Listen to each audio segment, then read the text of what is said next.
नमस्कार विद्यार्थी मित्र हो.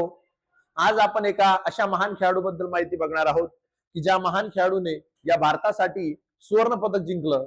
परंतु ते सुवर्ण पदक जिंकलेलं असताना टाळ्या वाजवण्यासाठी किंवा तिचं कौतुक करण्यासाठी स्टेडियम वरती एकही भारतीय नागरिक हजर नव्हता आणि आपली ही भारतीय खेळाडू त्या दिवशी ते पदक घेत असताना, सुवर्ण पदक घेत असताना ढसाढसा रडली. आणि त्या महिला खेळाडूचं नाव आहे ज्योती याराजी. या चित्रामध्ये तुम्हाला जी धावपटू दिसते ना, तिचं नाव आहे ज्योती याराजी. ही भारतातली सर्वात जलद 100 मीटर बाधादौड करणारी धावपटू आहे. आणि बघा, कोरिया सारख्या ठिकाणी जेव्हा ती आशियाई ऍथलेटिक चॅम्पियनशिप मध्ये सुवर्ण पदक जिंकते, तेव्हा भारताचा एक नागरिक सुद्धा त्या स्टेडियम मध्ये तिचं कौतुक करायला हजर नसतो. ही भारताची खूप मोठी शोकांतिका आहे की भारताचं नाव कमवणारी एक भारत की बेटी है ना, आणि तिचा सन्मान करण्यासाठी, तिला प्रोत्साहन देण्यासाठी स्टेडियम वरती कोणीच नाही.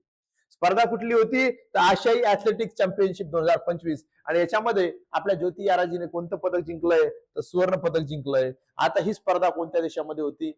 दक्षिण कोरियामध्ये होती. बघा, ही जी महिला खेळाडू आहे मूळची आंध्र प्रदेशची आहे. कोणत्या राज्याची आहे?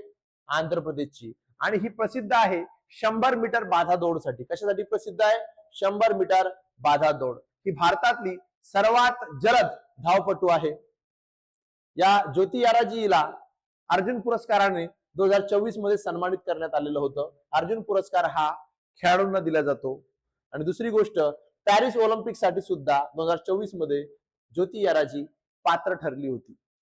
त्याचप्रमाणे ही जी ज्योती याराजी आहे, तिच्या नावावरती भारतातलं सर्वात फास्ट धावण्याचं बाधादौड मधलं राष्ट्रीय रेकॉर्ड नोंदवलेलं आहे. आणि तिने ते फक्त 13 सेकंदातच पूर्ण केलेलं आहे. अशा या महान खेळाडूला सन्मान मिळावा. ऑलिम्पिक साठी तिला भारत सरकारकडून आणि आंध्र प्रदेश सरकारकडून खूप प्रोत्साहन मिळावं, एवढीच आपण सदिच्छा व्यक्त करूया आणि थांबूया. धन्यवाद. जय हिंद.